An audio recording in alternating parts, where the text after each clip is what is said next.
What's up, fam? Welcome back to the Whoa, That's Good podcast. Happy Wednesday, everybody. Hope you're having a great week so far. Y'all, we have some fun stuff in the LO world coming up. Literally next week, we have our conference. I got my conference tee on right now. Can't wait to see you guys all there. If you're not there, I'm so sorry you're missing out on this, but I'm sure we'll let y'all in into some moments. But that's next week. Today, I have a super special guest on the podcast. So excited about him being back on the podcast. This guy literally sang at our wedding, so he means a lot to our family, and we are so thankful for his new album out, Joy in the Morning. We have Tauren Wells back on the podcast. Welcome back. Yo, what up? Yo, I like that. Maybe I should start saying, yo, welcome back to the Let's Go podcast. It's good. That's awesome. I love it. Well, I'm glad to have you back. It's funny because they said, Tauren has a new album out. He should be on the podcast. I said, absolutely. I was like, wasn't he just on the podcast? And they're like, that was like a year ago. I was like, what? Yeah. Time flies. Time has fun, especially in the post-pandemic era. It's like those years never happened. It's so I know. strange.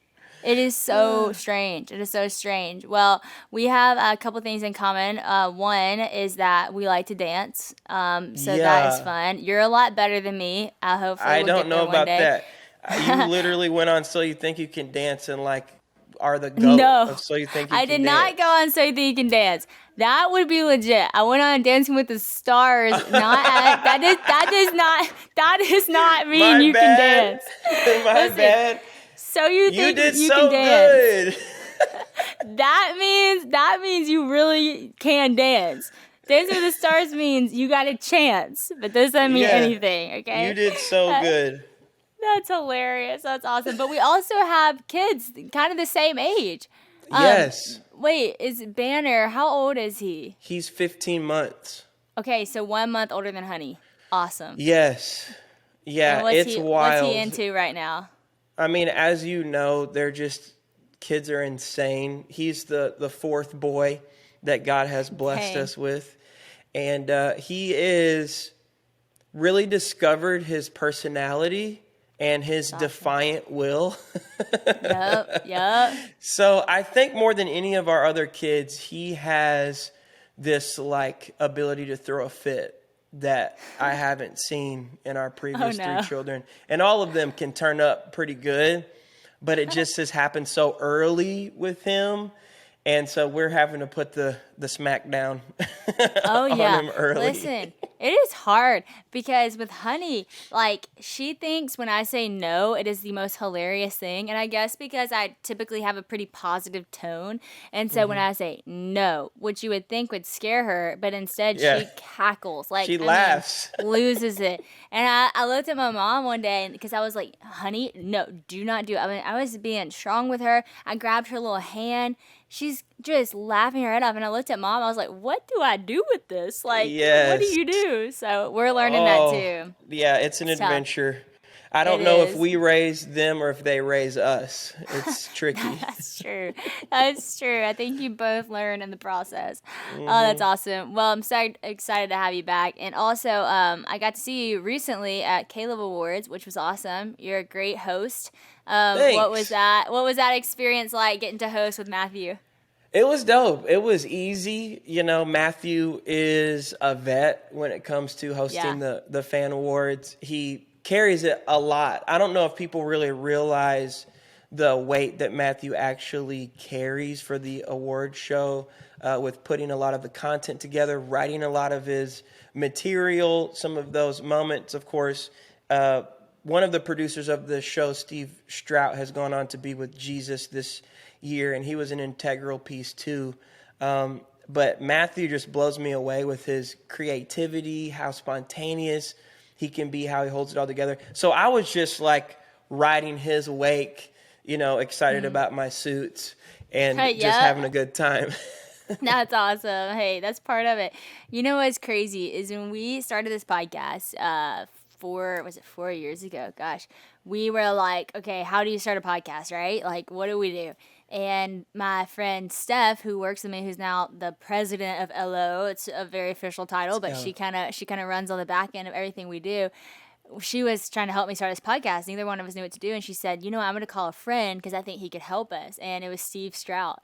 And he actually sat with me the whole entire first season of the podcast with every guest I interviewed and helped me navigate how to do this thing. Wow. And and what's crazy is fast forward 4 years later, and I won the fan award for the podcast. And the next day he passed away. Wow. And it was just it was really a wild thing. He's the one that texted us and let me know I was nominated, and couldn't believe it, just the journey with him. So it's just a crazy story. That is so crazy. Yeah, it is crazy. And the common thread that really inspired me about Steve's life was, sometimes you can feel like maybe you're the only one someone is making feel special or believed in. Mm-hmm. And I felt that way about Steve, like, oh, Steve really believes in me. He really supports me. And then I started hearing so many stories like yours of people he just poured into. And it really inspired me to be intentional, about time and investment in people. He had a really beautiful life. He did. He really did. And he showed up. Like, he didn't just help me from afar. He literally sat across the couch from me, every single one. And that just meant so much. So yes, what a good life he lived. I'm glad we got to honor him, even in telling some of y'all that story, who all you listening might not know Steve, but that just shows you the impact one person can make that y'all might not know the name of, but man, he got so much started that you guys see and are touched by, which is awesome. Okay, so I know you've been on the podcast, so I won't ask you straight out what the best piece of advice you've ever been given is, but I'm going to ask you some pieces of advice in different areas of your life that I think we could all benefit from. Okay. Let's start with marriage. Do your guests get nervous usually with this? I feel like it's a big question. The best advice. I don't even remember what I said last time. Summertime is always busy for my fam and I'm sure for you as well, and you want to maintain your health, but it's hard to be healthy when you're so busy. Well, I'm always considering ways that I can be healthy and also maintain energy and keep an immune system up, which is why Athletic Greens was a great solution for me and my family. It keeps us fueled, energized, and it gives us all the daily vitamins that we need. They even have travel packs for whenever we're on the go, which makes it super easy. Christian's always carrying them in his bag. Athletic Greens contain 75 vitamins, minerals, and other whole food source ingredients in just one scoop. This includes a multivitamin, a probiotic, and all your green superfood needs. I know what you're thinking. You probably think it doesn't taste good, but it actually tastes great too, which is awesome because who wants to drink something that doesn't taste good? I talked it up to so many people. Christian can attest to this because it replaces so many vitamins in just one drink. Plus, it's super lifestyle friendly, so whether you eat keto, paleo, vegan, dairy-free, or gluten-free, AG1 covers all the things. It contains less than 1 gram of sugar, no GMOs, no nasty chemicals or artificial anything, and it still manages to taste great. So to make it easy, Athletic Greens is going to give you an immune supporting free 1-year supply of vitamin D and 5 free travel packs with your first purchase if you visit athleticgreens.com/woe today. Again, simply visit athleticgreens.com/woe to take control of your health and give AG1 a try. I know. No, it's huge. It is intimidating. And yes, people get nervous. But you know what? It just breaks the ice from the beginning. Yeah, I actually think, though, and why I asked that question, I'll tell you, is because normally what people come up with in that moment, whether it's the best piece of advice they've ever been given or something that sticks out to them, because this person's so influential who's on my podcast and you know so much of what they do, what's really cool is to see what influenced them and who spoke over them or what was said or what they learned that helped them become who they are. And normally when someone says their best piece of advice, it's almost like, oh, well, that's an obvious. Like, we can see that you were touched by that, or we can see that you were moved by that. And I want people thinking like that who listen to this podcast, because they're hearing stuff that you'll say for the next 30 minutes that's probably not your first best piece of advice that they will then take on and tell someone else this is what they were influenced by. So it's just cool to see the chain reaction of advice that you're given and how it shifts your lives in different ways. So you don't have to be intimidated. It doesn't have to be the best, but give us some good marriage advice. Well, I think the best marriage advice I could give would be learning to communicate to each other in the way that the other person feels actually heard and spoken to well. That's been like a revolving door from our dating relationship to the early years of marriage. We've been married almost 12 years. Even recently, we've been in counseling talking about how we talk to each other. And we always say this, like, your words matter. So words carry our heart, they carry our intentions, they carry our attitudes, our affection. So we should really try to get good at words. Yeah. And communication is one of the most important parts, I feel like, of our relationship, and learning how to speak to each other and hear each other. Yeah. Like sometimes it's not being offended by what you're hearing, but sometimes it's presenting what you're saying in a better way so that the person doesn't feel defensive. So we're just constantly learning that and honing that. That's so good, man. That is so good. And that's something everybody can relate to. I mean, even if you're not married in relationships with people, like learning how to communicate in such a way that, you know, you're not defensive, they're not defensive. If you could say it better, that's huge. I mean, that's life-changing stuff. That's just living in a more peaceful home stuff, you know? Yeah, right. I love how you mentioned y'all are in counseling and talking about that. Because, you know, I mean, I think nowadays people are so pro counseling. We actually just hired our first LO counselor who is meeting with young girls locally and helping us some on our app, which is just a blessing because we're huge advocates for that. But let's say, like, in life in general, like, when do you get to the point where you're like, okay, I need counseling, let's call someone? Or is it more like, we always need counseling, why not talk to someone? How do y'all kind of see that? I think there's been a few benchmarks for us that we've decided we will always engage a pastoral voice or the voice of a counselor in major life decisions or transitions. We always make time to meet with our counselor. So that was before we got married. The first year of our marriage, we did a lot of counseling. When we had our first child, I think with every child, we've actually had counseling because the dynamic of your life changes so dramatically when you add people to it, whether it's a spouse, a child, children. When we were making decisions about ministry, we involve a pastoral voice or a counselor. So it's just kind of an ongoing thing where we know, like doctor's appointments and dentist appointments, and, you know, you have to make them for your overall soul health. Yeah. And the best thing we can give to each other, the best thing that we can give to our children, to the people that are kind of shaped by our influence, is a whole us as individuals. So we try to do that. Now, I'll say when I was like maybe 9 or 10, my dad tried to take me to a child counselor because my parents were separated when I was young. It was tumultuous. And I didn't, obviously, at 9 or 10, understand what was happening. I wish that I would have had the awareness to lean in even as a child. Yeah. Because, you know, the bumps and the bruises, scrapes and scars that come with just living with little traumas that happen, it's really important that we take care of them as early as possible. Yeah. One woman that I follow, Dr. Anita Phillips, she's a baller. Mm-hmm. She said, all through life we experience traumas, and it's like people handing us little explosives. Mm-hmm. And most of us take these little explosives and we go put them in a closet somewhere.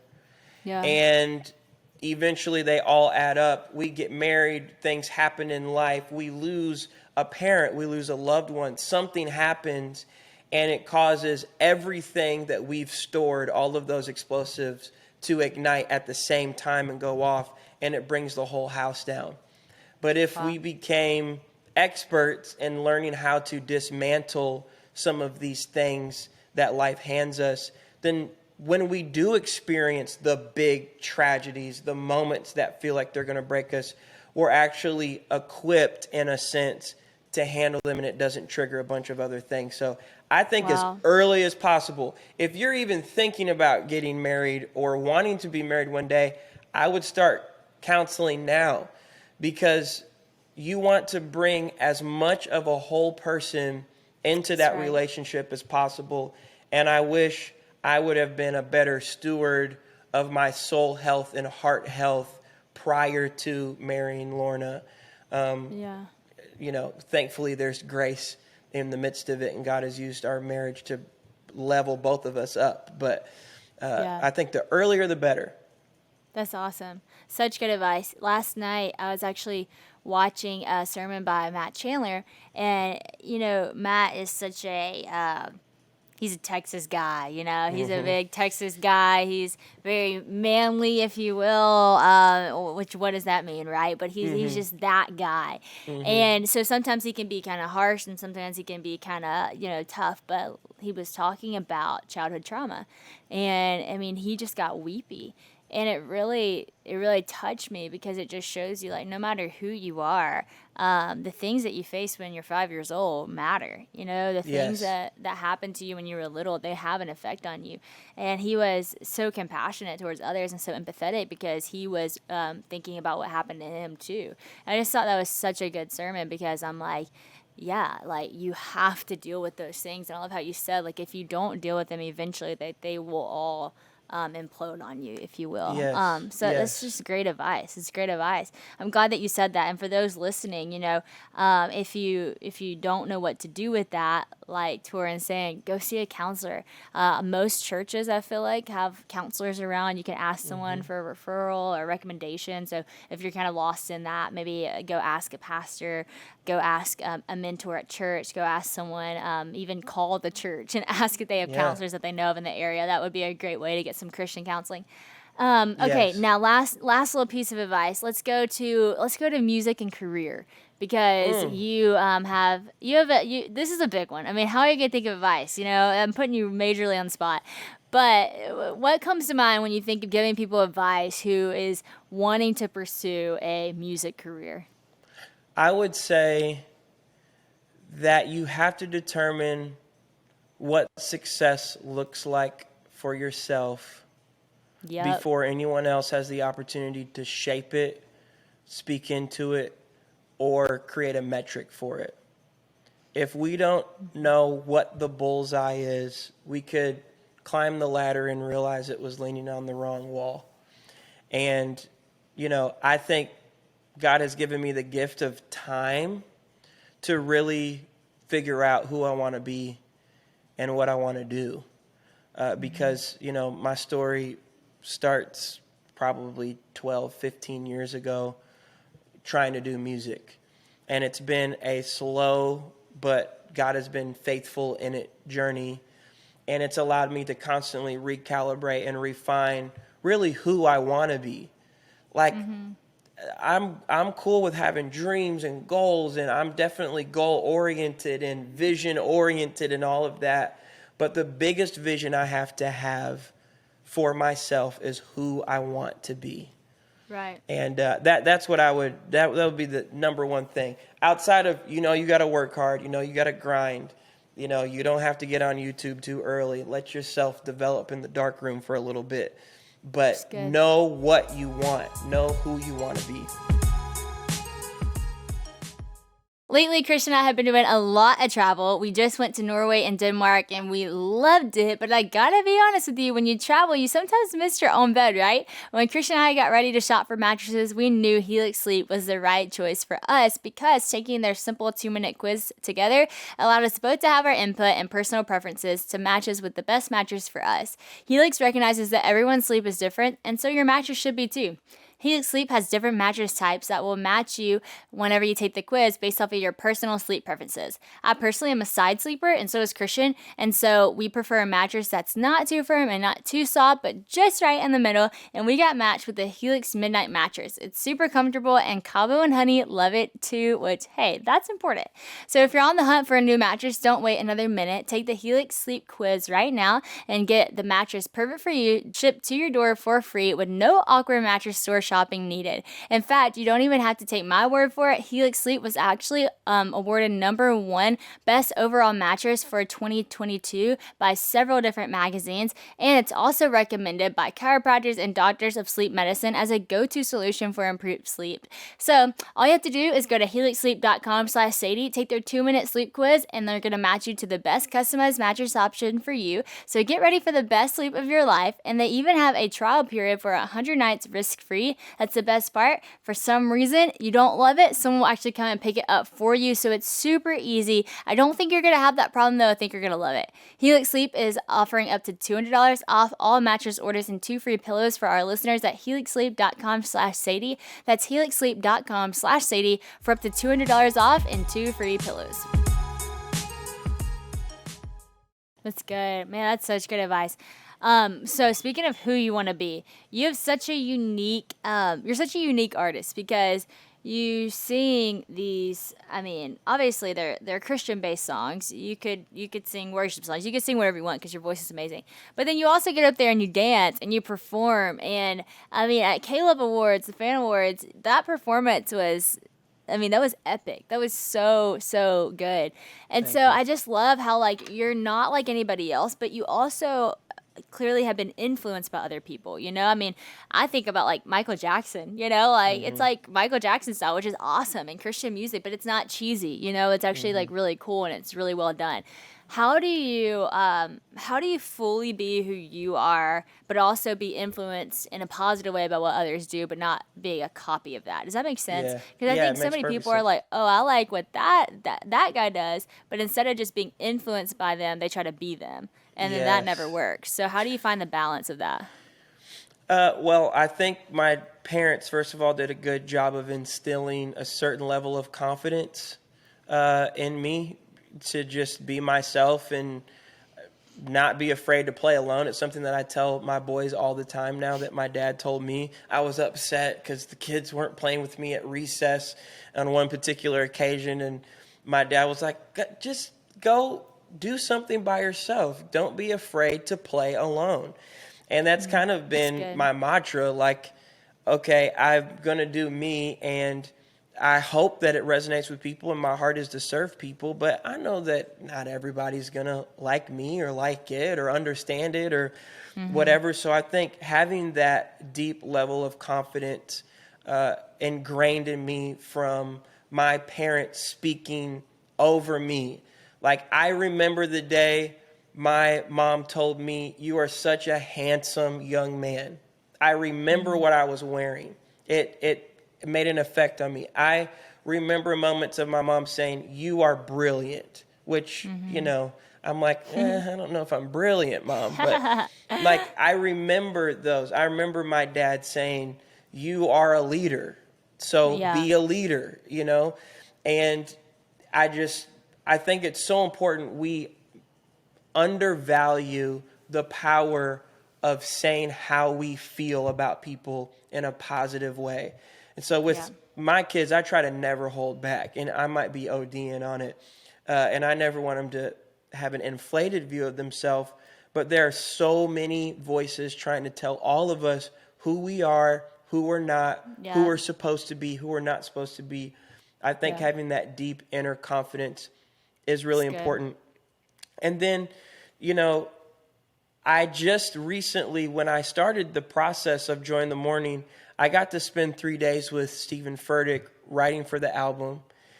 And I've looked up to him for a long time, been listening to him for a long time. And I was telling him kind of my struggle of, well, I lead worship at my church half of the year. I've been on staff at my church for my whole music career. So there's just a part of me that loves the local church. At any moment, I would put all the music stuff down and I would just go work in my church and be completely fulfilled. I love leading worship. I love preaching. I also love dancing, and I love pop music, and I love hip hop, and I have all of these things that I want to get out, but sometimes I gravitate toward what I think people want the most. Yeah. And it's not necessarily who I'm called to be the most. And he gave me permission. And I think that's what a lot of people need is permission. He said, I think you need to feel permission to bring your whole self into this next season of your life. That's good. And that's where I wrote this album from. That's where I had the confidence to go out on the Kayla Fan Awards stage and do a whole thing, choreographed dancing and the music videos and all of that. It's because I've decided, whether misunderstood or not, whether the results are everything that I want them to be or not, I am not going to go to my grave with any potential untapped. Yeah. So even if I don't feel like I'm the best dancer, I love it. I'm going to go do it. That's awesome. So that's so good. That's the vibe. That's a great vibe. And you know, I tell people that all the time. Like, so many people, especially in the college age, it's like, because I think you have to pick like one major, you know, like you get to pick one major, one minor. It's like, what do you get to do? It's these two things. And it's like you're supposed to hone in like everything that you were created to be into like these two things. Yes. And then you have to go find one job that has, you know, something to do with these two things. And it's like, actually, God created you so originally and so uniquely and put so many giftings in your heart. And you're not bound by that having to all be summed up in one thing. And, you know, I don't think it's bad that the system is we have a major, and it's not bad that you go get a job. That's not what I'm saying. But I just feel like if you think that you can't be all that you're called to be and all that you're created to be because you're confining it to one thing, then I think that's where it becomes a problem. And I always tell people, because I was like, well, I have this in me and I have this in me. I just don't know which one. I'm like, you don't have to choose. You know, like you can do both. You can be both. And, you know, hopefully you have a long life ahead of you to where they'll all come into the picture at some point. And so I love that you're not just saying, well, yeah, I like pop, so I'm going pop. Or I like worship, so I'm going worship. Or I like to dance, so I'm just going to go dance. Like, you're doing it all in one. And that's what makes something the world hasn't seen before. And that's what's cool. And I think, like, for people, like, to realize when you just do that one thing, or when you say, well, I'm not the best dancer, so I'm not going to dance, the world misses out on something super cool. If we all didn't do it because we weren't the best, only one person would be doing it who was the best. And we'd have no standard for the best because there'd be no one trying. There'd be no one trying. It would be boring. It would be totally boring. So I just love that. Okay, one more question before we get to this album, because it is so good. I can't wait to talk about it. So let's give some social media advice, because you're so good at social media. I actually wrote down things that you are. You are. Like the things that you say. You are. You'll talk about, I mean, because you make it fun. Like, you'll do the dance stuff, you'll do all this kind of stuff, but then you'll go deep. Like, you talked one time about, I wrote it down, about how we can bring our doubts to God. Then you talked about this whole thing about Ephesians 2:10, for we are God's masterpiece, created him. And what I wanted to point out is, like, you are not afraid to get on social media and give people a word, which you're like that all the time. Like, you can give encouragement. But talk to people about using their platform, because, I mean, I think that you do such a good job on using your platform for what it's intended to do, to get your stuff out there, but to also just, like, give people good advice, give people a word, encourage people, motivate people, move people. So talk to people about using what they have in their hands. Yeah, I think what you said, Sadie, is perfect. It moves people. Every person has the ability to move someone.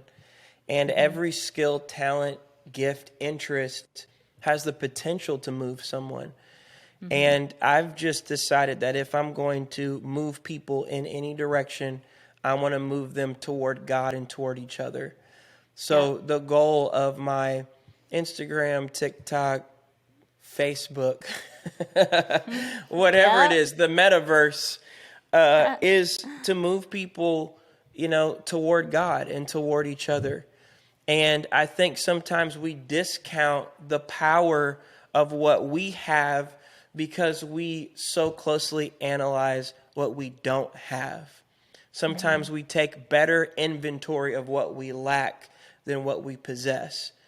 And I think if we take good inventory of everything that we have, we would realize we actually have a lot to offer someone. Yeah. And I came to grips with the fact that I'm not going to reach everyone in the world. as idealistic and optimistic as I am. But God has given all of us a measure of influence. And ultimately, we're going to be held responsible for how we used what he gave us. Yep. And I just don't really overthink it. I do invest in it. I remember back in the day, I had like 10,000 followers on Instagram. Yes, 10,000. And I was like, this is too many followers. I'm deleting my Instagram. Because I felt, you know. So I deleted the Instagram. And one of my friends texted me. He's like, did you delete your Instagram? I was like, yeah. He was like, did you not know what to do with that influence? Wow. And I was like, okay. So I got back on Instagram and I was like, okay, you know, what can I give people? And, you know, now we just do it. But don't discount what you have. It is valuable. It has so much value. And that's where we go back to make success your own. Make it personal. Because if you're trying to evaluate yourself, I actually think that you said this, and you said it better than how I'm about to paraphrase it, but just because you have influence doesn't mean you make an impact or something like that. Yeah. Summer has been moving, y'all. I mean, it is like a blink of an eye, and it's just going. LO Sister Conference is happening in about a week, which is crazy, right here in Monroe, Louisiana, and my team and I could not be more excited. All summer long, we've been trying to get so many things ready and so many things mailed out, and one thing we don't have a lot of time for is going to the post office, which is why we love Stamps.com here at the LO office, because all you need is a computer and a printer, and we do have that. With Stamps.com, you no longer need to run to the post office to get anything done when it comes to shipping things. They make it so easy with 24/7 access to ship anywhere you are and to anywhere. So save time and money and start using Stamps.com. You can also order your shipping supplies through Stamps.com too, including their free priority mail envelopes and boxes. Not only do you save time using Stamps.com, but like I just mentioned, you save money. You can get discounts that you can't find anywhere else, like 30% off USPS rates and 86% off UPS rates. So whether you are a small or large business owner or somewhere in the middle, Stamps.com works seamlessly with Shopify, Amazon, Etsy, eBay, and more platforms like those. So don't mail or ship the hard way. Sign up with Stamps.com today. Sign up with the promo code WOA for a special offer that includes a 4-week trial plus free postage in a digital scale. No long-term commitments or contracts. Just go to Stamps.com, click the microphone at the top of the page, and enter the code WOA. That's WHOA. I talked about how, you know, you can be famous and not actually have influence. Yes. But you could be not famous in the world standard, but make more influence than someone who is. Because influence is about actually creating change. And so just because you have a blue check mark doesn't mean you change anybody's life. It's the words you choose to say when you have that, or even if you don't. Because someone who truly impacts, I really believe this, if someone has 100 followers and truly impacts their 100 followers, they really could make more of a difference in people's life than someone with 100,000 followers. Yes. Because you impacted people, which means those 100 people will multiply into their 100 people. Mm-hmm. And that, see, like, to me, that is so encouraging, because it's like, oh, use what you have. It's such a good word. And I love what you said. You said, don't overthink it. I think that is like the most underrated social media advice. Like, don't overthink it. Like, yesterday, I was recording this little video for social media. I walked in, my teammate said, hey, can you record this real fast? Just 30 seconds. I said, yeah. I get on, I go, hey guys, what's up? Blah, blah, blah, blah. 30 seconds, I said, here you go. And the girl said, I literally would have taken 30 minutes to do that. How did you do that so fast? I said, let me give you the best piece of social media advice. Don't watch it back. And I was like, don't watch it back. I was like, because if I watched that back, I'd sit here and I'd say, well, I kind of said this weird, or I kind of looked weird, and let me fix my hair. But it doesn't matter, you know, because I knew what I was saying. I said it clearly, you know, who cares what I look like? No one's gonna watch that and be like, well, when she said it like that was kind of weird, or her hair looked bad. Like, you know what I'm saying? And so I just think we waste so much time and we waste so much potential by overthinking what we're posting. Now, obviously, hear me when I say this, use wisdom in what you're posting. Think about it in such a way that, you know, you're trying to make impact, but don't overthink the little things that no one else would notice only because you're being critical. So yeah, I said best piece of social media advice, don't watch it back. And I love that. And I would say too, you know, when you're posting, like, I think we should try to make an effort to post what is authentically our lives.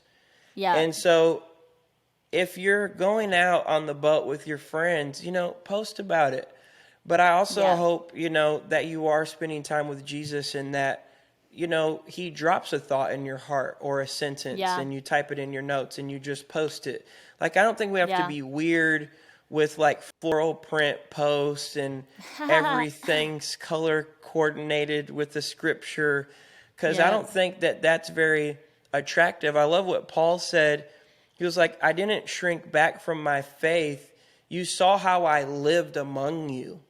And I think there's something so important about all of us realizing the real power of the believers, that we live among the people, not above the people, not outside, not in some weird parallel universe where everything's always good, but to really authentically share our lives, our faith in a natural way, and then allow God to do something with it. That's so good, man. I love that. That's awesome.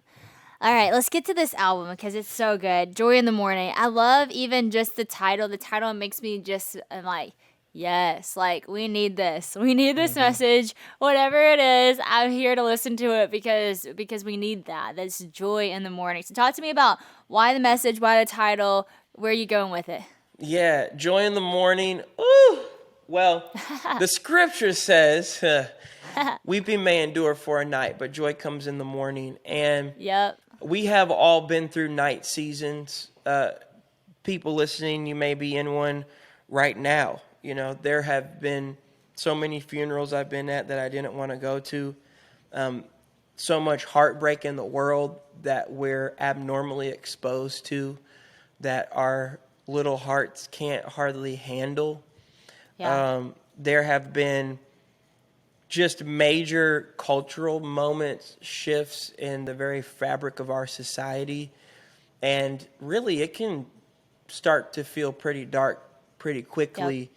And I just wanted to remind people that our ultimate hope is not God solving all of our problems on this side of eternity.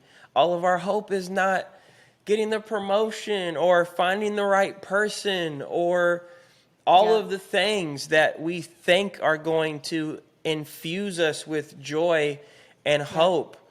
Those things are nice, and God can use those things, and there's certainly nothing wrong with them, but our hope hinges on the horizon of heaven. And there is something so concrete and tangible about what we have beyond this. And I just wanted to remind people that no matter what you are walking through, that all of our problems have an expiration date, that one day we will experience exclusively joy, hope, peace, love, comfort, strength, unity that exists in God's presence.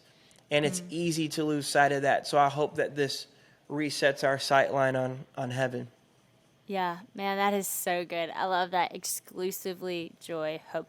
You know, I don't know if you ever have had this experience, but I've literally had this happen to me since I was a kid, where it's like I'll be laying in bed about to fall asleep, and all of a sudden the thought of eternity pops in my mind, and I get totally freaked out, and I like cannot sleep. I'm like, oh gosh, what does that even mean? Yeah, you know? right. And that's literally happened to me since I was a kid. Well, it's been a while since that's happened until about 3 nights ago, laying in bed, about to fall asleep. And there it is, eternity. And I was just like, whoa, you know, and it's not that it's not like I totally believe in heaven. I totally believe that's, you know, where where I'm going, but it's just the thought of eternity that's so wild to me. So I get Christian, I'm like, Christian, you're so awake. I'm like, I can't stop thinking about eternity. I'm like, what does it mean? And so we start talking about it. But what's really cool is like when you just said that, like exclusively joy, exclusively hope, exclusively peace, like that's what's found in the presence of God. It's like it makes that thought less scary, you know? And I think for us, like you have to acknowledge that life is but a breath. You know, life is, it's just, we are going to die. You know, we go to all these funerals and one day it will be ours. Not to get morbid on y'all, not to go too deep, but to just think about that, you know? And I love that, like, the Lord, it says in the Word, like, He put the concept of eternity in mankind. Even though we can't understand the concept, we know it's something that's coming. And so to think about the fact that what is coming, that actually is joy, and that actually is peace, that actually is the presence of God. And I think, you know, sometimes when I was younger, I can say, okay, well, if eternity is just going to be spent worshiping God, like, you know, asking myself the honest question, is that enough? Like, will that really satisfy my soul, you know? Because, like, an immaturity mind will say, well, I want to make sure that I know my people and that I have this and I have that. But understanding, and when you have those moments during worship sets with God where you're worshiping and you almost lose track of time and you don't even think about it, you're just worshiping God and like, you feel so much peace and so much joy and so much excitement. It's like in those moments that you say, man, I can't wait for heaven because this is the best feeling in the world. And so I just love that. I know that took me on a different route when you're talking about that, but I think it's cool. And I ended up talking to some friends about that and we all related. So I'm like, some people need to hear that. Well, that eternity absolutely. With God is great. It's good. It's good. And it's what we hope for. Like that is our ultimate hope. If eternity with God is not good and it doesn't exist, then all we are left with is disappointment, heartbreak, loss, dysfunction, sin. But because we have this hope, and it's not some figment of our imagination, it's not a myth or a fairy tale. When we think about eternity, we have to look at it through the lens of God and the character of God and the fact that we know that God has existed and still robed himself in flesh and stepped into historically the planet Earth and touched people and cried with people and wept for himself and ate with people and laughed with people and then died and was resurrected, gives us the reality that there is a reality beyond this one. And it's not some thing out there in the cosmos. This is built on the character and nature of God.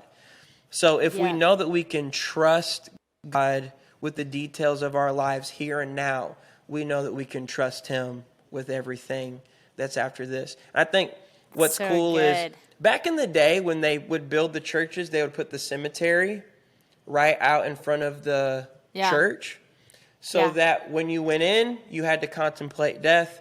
And when you left, you had to contemplate death.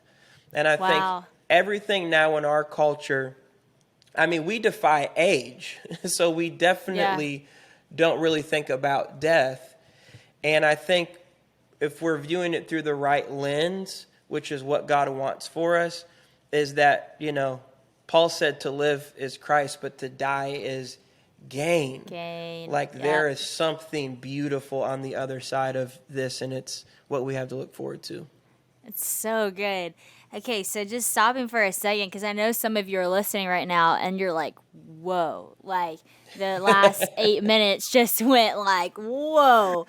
And look, I love it, because I know people need to hear this, you know? There are some of you guys who are listening, you're like, this is so weird because I've been thinking about this. I've been literally awake at night, cannot sleep because I cannot thinking about maybe the fear of death or eternity or I lost someone and well, am I going to see them again? And you're thinking about all these questions that you don't have answers to. And this is exactly what you needed to hear.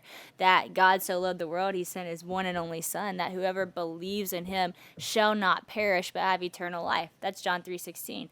that's the reality for you. So if you're missing some answers to these questions, that's your answer to the question. Jesus Christ is the answer to your question. Some of you are like, I've never thought about this before.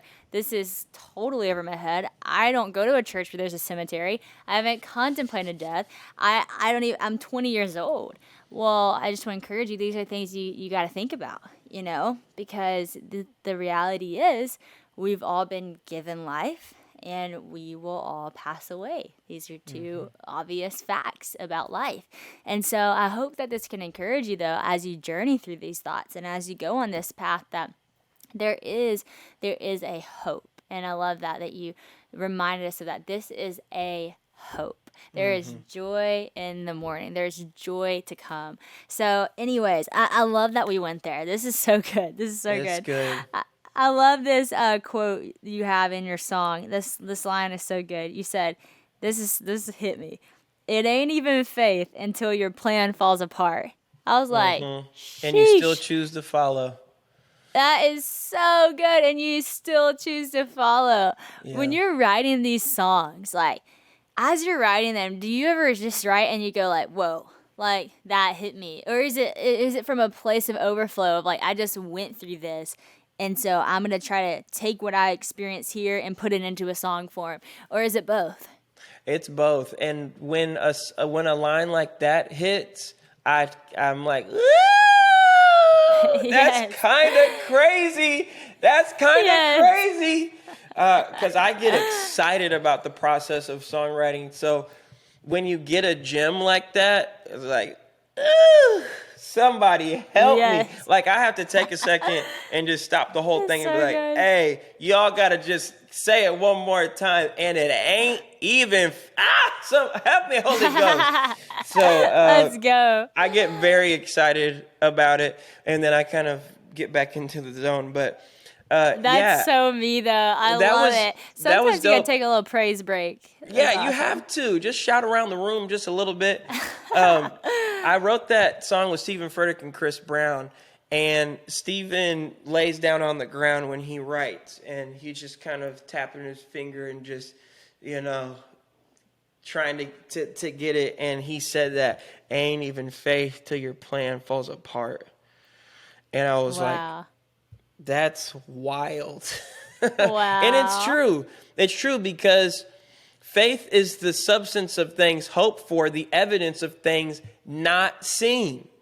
So many of us want to take the step of faith to choose the major, to commit to the relationship when we have this perfect picture of what the future is going to look like. And faith just doesn't work like that. Faith is actually for the difficulties. Faith is for the hardships. It's for when the plan falls apart. So I'm glad that you like that line, because that's definitely a praise break line for me. That was a praise break. That's so good. Okay, last one I want to talk about is the song Empty, because it's so powerful. The whole thing's so powerful. I think it's a message we need to be reminded of. So you want to share a little bit about just the heart behind that song? Yeah. So full disclosure, I'm not 20 or 25 or 30. I'm actually getting ready to enter a unique phase of life called midlife.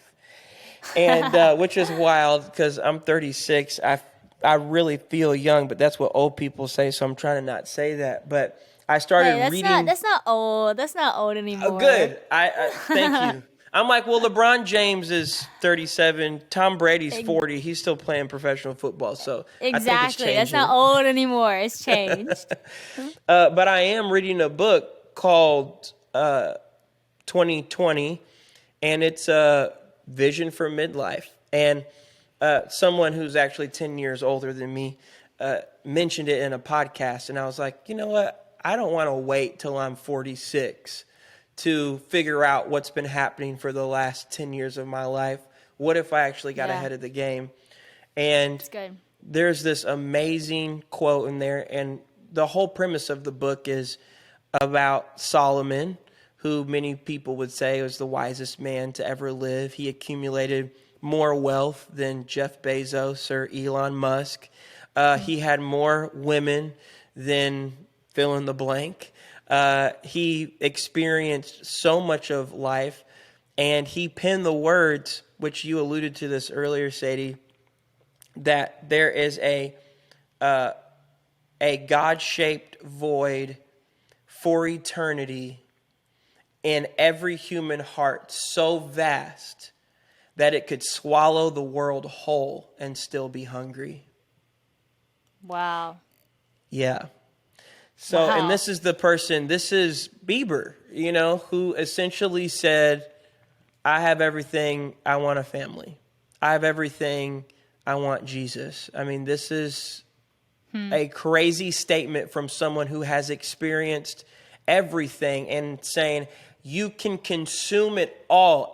Every hope and dream that you have in your heart, you can consume it all and still be hungry because there's a void that only God can fill. I remember sitting in my writing room. It wasn't like this. This was at the house we lived in before this. And I was just so excited to have a writing room, like my own creative space, because I'd spent most of my time writing my songs and recording vocals like under a blanket in a closet or at the dining room table trying to get my kids to leave me alone for 5 minutes so I could record a vocal. So I'm sitting in my room and my wife let me decorate it exactly how I wanted. So I had painted the walls green and I had a couple of my plaques hanging up, my little songs, you know what I'm saying? And I'm looking around the room and I'm just like, man, this is so cool. This is awesome. I got my own room. I've got plaques. This is dope. And then, I hear my kids running around upstairs. At the time, I had 3 little boys, and they're on some adventure. Lorna's in the kitchen, and she's getting a meal together because I have family coming over. We're going to watch an award show that I'm nominated for an award in. So I'm like, wow, this is the dream, dude. Let me go over to my piano over here and just write a joyful celebration, So I go to the piano and I just start playing these chords. And the first thing that comes out is, you could have it all and still feel empty. And I was like, wait a second. Do I feel empty? Because songwriting, I don't know if people that don't write songs will necessarily relate, but if you journal or write poetry or anything, songwriting kind of excavates feelings and emotions from your heart that you maybe didn't detect. You maybe didn't know that it was there. So sometimes when I'm writing, I'll be like, wow, I didn't know that this was in my heart. And so the song began to take shape, and it turned into this thing of, you can have so many good things. You can have good things that are from God. Yeah. But it's still not God. Yeah. So it's still not going to really fulfill every part of your soul. And I think we have bought into, and this is what my book brings out, what we have bought into is, even in our Christian messaging, that God's going to fulfill our dreams and our dreams are going to fulfill us. And the truth is, we will never be actually fulfilled with as many things as we do. Even as pure as our intentions may be, we may preach revivals that save thousands. We may be the biggest influencer in the world, but we will not be totally fulfilled until we step into God's presence on the other side of eternity. Wow. Yep. Then and only then will we sigh with relief. This is everything I've been waiting for. This is everything I've been longing for. Because the reality is, we were not created for here. Yeah. So. Wow. That's Come empty. On. That's so good. That is so powerful. It makes me think of, I remember when The Greatest Showman came out, which I love The Greatest Showman. I love that movie. I've seen it 100 times. Movie. It's so good. Why are there not more movies like this, right? I know. And I remember going to the theater, Christian, and seeing it when it came out, and the whole, it was just packed because that movie was just doing such incredible things. Yeah. And at the end of the movie, obviously, this guy, he had it all. He started the movie poor, then he gets it all. He has fame and success and money, and as he's gaining it all, he's actually losing all the things that's important to him. And at the end of the movie, he's sitting in that bar, and he is just he's just destroyed. You know, he realizes he just put so much into things that were empty. And the all his people come back and they start singing, and it was like, I remember I just started crying, and I'm not like a movie crier. I do not cry in movies. And I'm sitting there crying. I'm looking around. Everybody's crying. And I think it was because it hit like a soul level of like, we understand that like all of this that the world can give us is not enough. It is empty. It's like that song in the Gershwin, never enough. Like you can have it all. You can have the spotlight on you, and you can have the fame, you can have the success, you can have the relationship, you can have it all. But there will be something in your soul longing for more, because it's who you were created to be. It's where you were created from and where you're created to go. And so I just love it. I mean, this whole message is so good. This podcast is going to blow people's mind. And I do pray sincerely for those who are listening that you do not just listen to this podcast, turn it off, and try to go back into a normal routine. Like take a second. Think about these things. Pray. Maybe you've never done that before. Like, turn out the music in your car. You got to drive ahead of you. Begin to pray. Cry out to God. Give your life to God. Go to church this Sunday. Maybe you've never been. Find a local church. If you're not there yet, watch a church online. There are so many churches, so many resources for you to learn more. Go get a Bible. Start reading. If you don't know where to read, start in the Gospels, Matthew, Mark, Luke, and John, the story of Jesus' life. I just encourage you to dive in deeper to the things that we're saying. Speaking of deeper, like what's cool with this project is I partnered with YouVersion to do a 6-day devotional. Oh, come on. So, people can go get the YouVersion Bible app. You can download it right to your phone and look up Joy in the Morning, Tauren Wells. And we go through actually Joy in the Morning, the themes of empty, and some of the other songs on the album as well. So just something to encourage you and take you a little bit further. Yes, that is the best next step. Go do that. If you don't already have the Bible app, the YouVersion Bible app, download it, and you can type it in the search bar, what Tauren's talking about. Go listen to the album, Joy in the Morning. Tauren, thank you so much for being on the podcast and jumping into these deep conversations, because it truly matters, and I'm so thankful. This was awesome. Well, thank you so much for having me. I just love you, Christian, little honey. And can't wait to see everything that God continues to do with you and through you.